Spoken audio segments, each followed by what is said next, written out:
Manipur hairiba aikoina ngasi leiriba North East India ki aduki mati yamna piklaba state asigi oina leiriba constituency humpugi manungda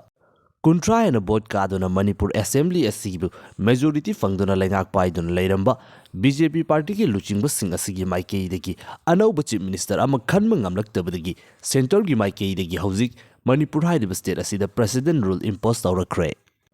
2023 gi May thadagi haurakhiba ngasi fawbada adumak chataduna lakliba chahi anirom fajilaklaba Manipur gi irang asi loishinma ngamdana Leingak ki maikei degi azukuiba matam asi adumak thamduna lakhibani ngasi fawbagi oina loishinma naidana aduki matik yamna kuina chatharakliba irang asi ki manungda thawdok kaya amaromda leiriba security forcing asi order tawde haiduna action lokhatpa ngamdaba amasung central amasung state ki oina leiriba security forcing anisi ki oiba marakta oina onsinnaduna muknabagi oiba thawdok kaya amasu aikoina thengnaba leiki Lushin Manaidab Irang Mara Asida, Aduki Mati Yamna, Ngakna Tokpa, India gi Lady Batopa State sing the Tingadaba Makal Makakayagi Oiba Taudoksi, State Asida Adumak Toktuna Laki, Masigumla, Fiba Masida, Queen Adumak Chataraktuna, Nayak Amuk Irang Tokpa, Matam Karanem Tarek, Haibagami, Amani Siduna Amu Irang Tokpa, Masigumla, Lushin Manaidab Circle Amada Hanjin Unduna Labi Fiba Masi, Nasi Fawba Laklaba, Matung Asida Ikan Kangodana, Tonganba, political crisis ama lakpati ngasi fiba masi Yorakibani. Manipuri oina leiriba irang asina maram oiduna leiba asik chawkhat thora amasung leiriba policy kayasing asi nainanaba amasung semdok semjin taunanabagi damakta state asigi oina tawdaba yadraba assembly gi oiba mifam asi mamangda irang leibana aduki matik yamna tenma matam ama famduna mamingtagi oina famduna loikibani adubu handak irang su khara nemtharakle mamangda nitijana famdrabani handaki matang asida khara nitijana famduna miyamgi damakta anaubu khongthang khara lokhalakadra haina panaramani Adubu assembly mifam asi yoromdagi matangda leiba asigi oina Leingak paiduna leiriba majority party fangduna majority seat paiduna leiriba BJP gi oiba luchingba sing asigi maikei degi Delhi da hangar handa chatpagi oiba thabak thong kaya ama thengnarakhi madhugi makha taba oina hauji chief minister oina leiramba miyoi asiga loinana miyoi kya amasu Delhi tana chatpa amasung mahakumbha melada irujabagi oiba thodong kaya ama thokraba matung asida Manipur halaklaba matungda amukhana matam kuina irang asi losinabagi damakta wari sanagi haiba matamda unage fangkidaba Union Home Minister Amit Shah unaraba matungda BJP gi North ki coordinator oiriba Samit Patra ga punna laktuna direct governor office sangduna resignation gi oiba tender asi tawkhibani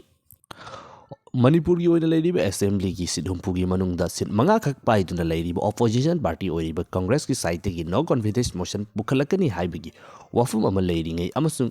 hauji ruling da punna leibinariba majority oiduna leiriba BJP gi oina leiriba luchingba singi oiga makhoi masel gi oiba marki muknaba kaya adusing adugi manungda assembly mifam adu fawba famlingai da hatu nang hawraroidabagi matagumna nongma watlingai da resignation tawkhiba asisu yamna chawo wangni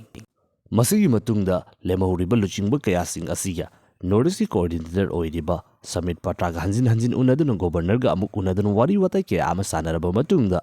housing Manipuri oiba political crisis leite center gi maikei degi high command gi maikei degi masi oiba chapchaba solution putorakani haiduna ayaman fongdoktura ngasi fawba laklibani adubu waroshin pusin mangamraktabadgi Leingak yauduna numit marini laisilakbadagi Delhi tana chattuna wari sanaraba matungda nahaunana amuk President rule thambagi oiba khongthang asi lakhibani Hauji leiba asida President rule official impose toraklabanina lakadoriba thataruk asi fawbagi manungda election pangtoktuna anauba lenga ama semnabagi damakta amuka hanna election ama suksui soidana pangtoklagani Delhi gi maikeidagi makoina thuna lakhaningba taragadi athuba matamda thataruk yondabida mamangda election asi pangtokhanbasu adumak yabani adubu hauji leiriba fibam asina maram oidana election asi karama matamda pangtokhalakadoribano karama mayonda lakadoribano haibadudi aikoina haiba ngamdri adubu amabu ogera pikraba leiba asigi oina leiriba absolute majority su fangliba sit aduki mati yamna pairiba kangbusing asida lusingbagi maikeidagi nintijana luchingba ngamdabadagi makhoi maselgi oiba muknaba lakpa amasu mungnare haiduna masana thokraba matungda resign tawkraba matungda madubu mosinbi haiduna manaba mafam amada porakpa ngamdabana maram oiduna ngasigi fibam asida laklibani haibasidi aikoina hena loinamak khanglibani high command gi oiba wafum asisu aikoina kaudabida adamak ningsingduna thamba fai amabu oigera aikogi leba asi aduki mati yamna sangba history leba amani lamdam asigi maraiba asi mamangai degi hauna aikoina adumak lepchaduna lakpani maram aduna lamdam asigi ꯇꯨꯡꯗ ꯂꯥꯛꯀꯗꯧꯔꯤꯕ ꯂꯝꯕꯤ ꯑꯁꯤ ꯂꯝꯗꯝ ꯑꯁꯤꯗ ꯂꯩꯔꯤꯕ ꯄ꯭ꯔꯖꯥ ꯑꯩꯈꯣꯏ ꯃꯌꯥꯝꯒꯤ ꯃꯥꯏꯀꯩꯗꯒꯤ ꯂꯦꯞꯀꯗꯕꯅꯤ ꯃꯁꯤ ꯑꯁꯤ ꯑꯩꯈꯣꯏꯅ ꯌꯥꯠꯀꯗꯕꯅꯤ ꯑꯐꯕ ꯂꯨꯆꯤꯡꯕ ꯈꯟꯗꯨꯅ ꯊꯥꯒꯠꯂꯒ ꯂꯩꯕ ꯑꯁꯤ ꯑꯐꯕ ꯑꯣꯏꯔꯛꯀꯅꯤ ꯐꯠꯇꯕ ꯂꯨꯆꯤꯡꯕ ꯊꯥꯒꯠꯂꯒꯅ ꯂꯩꯕ ꯑꯁꯤ ꯀꯥꯡꯈꯣꯡ ꯆꯥꯏꯕ ꯍꯥꯏꯕꯁꯤ ꯍꯟꯖꯤꯟ ꯍꯟꯖꯤꯟ ꯑꯗꯨꯃꯛ ꯊꯦꯡꯅꯗꯨꯅ ꯂꯥꯛꯂꯕ ꯋꯥꯐꯝꯅꯤ ꯃꯔꯝ ꯑꯗꯨꯅ ꯑꯇꯣꯞꯄ ꯃꯐꯝꯁꯤꯡꯗꯁꯨ ꯑꯇꯣꯞꯄ ꯂꯩꯕꯥꯛꯁꯤꯡꯗꯁꯨ